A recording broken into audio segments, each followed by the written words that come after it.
তারা জানায় বিশ্ববিদ্যালয়ের ইসলামিক স্টাডিজ বিভাগের সামনে অবস্থান নেওয়া শিবির কর্মীদের দিকে টুকিটাকি চত্বর থেকে মিছিল নিয়ে ধাওয়া দেয় ছাত্রলীগের কর্মীরা।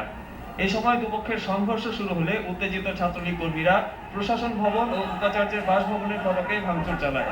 এছাড়া বিশ্ববিদ্যালয়ের প্রক্টর চৌধুরী মোহাম্মদ জাকারিয়াকেও লাঞ্ছিত করে। আগামী ৪ অক্টোবর বিশ্ববিদ্যালয়ে ভর্তি পরীক্ষার আগে এই ধরনের অনাকাঙ্ক্ষিত ঘটনায় উদ্বেগ প্রকাশ করলেও সবকিছু ঠিকভাবে চলবে বলে জানিয়েছেন বিশ্ববিদ্যালয়ের ছাত্র উপদেষ্টা। আজকে যে ঘটনাটা ঘটে গেল দুঃখজনক। আমরা প্রশাসনের তরফ থেকে সব ধরনের মেজার নিয়েছি, আশা করি কোনো হ্যাম্পার হবে না।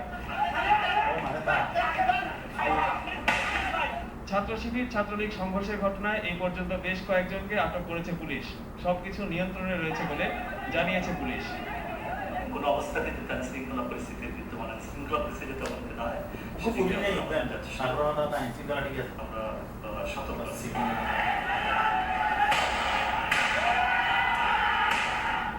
উত্তেজনা বিরাজ করায় ক্যাম্পাসে অতিরিক্ত পুলিশ মোতায়েন করা হয়েছে। Bureau report, ATN Bangla.